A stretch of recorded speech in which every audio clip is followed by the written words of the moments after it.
Se você é das exatas, assim como eu, e está pensando em trocar de carreira para alguma coisa da área da humanas, acho que vai ser legal a gente conversar nesse vídeo aqui. Se você não me conhece, eu sou Sérgio Dalloca, eu sou estudante de psicologia do primeiro semestre. Aqui eu compartilho com você minha rotina de estudos e tudo aquilo que eu aprendo na faculdade. Bom, eu sempre fui bom em exatas. Sempre gostei, sempre vi muita lógica nos números, muita lógica naquele resultado, muita lógica nos dados, nas tabelas, nos gráficos. Então eu sempre gostei muito, sempre tive muita facilidade. E sempre vi sentido naquilo. Meu pensamento, meu raciocínio lógico, matemático sempre foi muito desenvolvido, eu sempre vi muito sentido naquilo.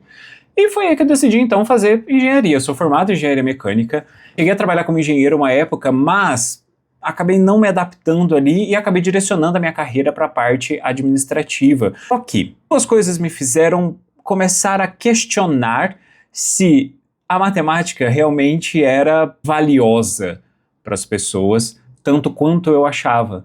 Porque eu sempre via muito sentido e eu sempre queria ensinar aquilo para as pessoas porque eu achava maravilhoso. Mas será que tinha tanta lógica assim para as pessoas? As pessoas observam isso? Quando você passa a trabalhar com empresa, parte do meu trabalho é fazer consultoria empresarial. Só que estar no cliente acabava sendo uma sessão de terapia para o cliente. Eu comecei a enxergar que aquele momento que eu estava ali ouvindo o problema dele, o cliente tinha um espaço para se abrir comigo de alguma forma. Então talvez ali seria o único momento que ele tinha o espaço para falar da dor dele e ele não era julgado, não era cobrado.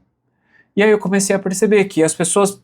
Eu estava ali e boa parte do tempo que eu estava na empresa do cliente era gasto com ele me contando alguma coisa da vida dele. E eu comecei a perceber que os problemas não eram de caráter financeiro somente.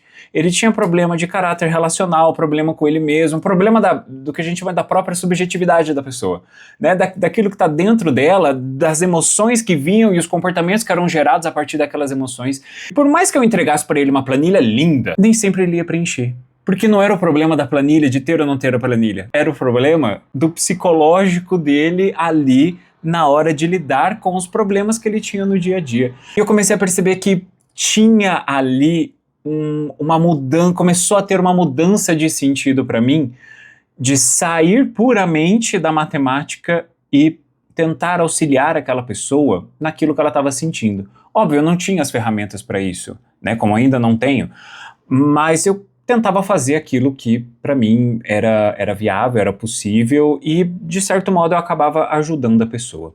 O segundo ponto foi quando eu comecei a me dedicar a estudar a doutrina espírita. A doutrina espírita é uma filosofia que fala sobre o melhoramento interno, né? A você se melhorar quanto pessoa e você ajudar as outras pessoas a se melhorarem também, através da instrução, dando um caminho, dando uma ajuda, e isso amarrou tudo aquilo que eu estava sentindo. Da perca de sentido da matemática para uma mudança de sentido, de olhar para as pessoas mesmo, e de entender que a pessoa pode ter milhões, mas se ela não está bem com ela mesma, aqueles milhões não valem de nada. E foi aí que para mim começou a fazer sentido. Eu que tinha um flerte já com a psicologia, que eu já fazia terapia, eu já lia livros sobre isso, eu olhei e falei, cara, tá aí, esse é o sentido agora. Eu percebia que tinha sabe quando eu não aquecia mais o coração, eu montar uma planilha e entregar para o cliente? Apesar de gostar muito, mas sabe quando eu não aquecia? E aí quando eu notei, eu falei, cara, isso aí tá aquecendo meu coração. E aí então eu decidi me matricular num curso de psicologia. Apesar de ser uma área completamente diferente, eu tá aí com um pouquinho de dificuldade aí já nas primeiras semanas, mas eu acredito que vai ser extremamente interessante. Quando eu me matriculei, minha terapeuta disse assim, vai ser uma transformação. Você vai sair de lá outra pessoa. E já em 5 semanas eu já me sinto uma pessoa diferente, né? Em vários aspectos, na verdade. Mas isso aí a gente pode conversar num outro vídeo. Se você então está pensando em fazer isso, espero que esse vídeo tenha te ajudado de alguma forma. Se você gostou, curte, compartilha, me segue aqui e na rede vizinha para você ter mais conteúdos como esse. Tchau!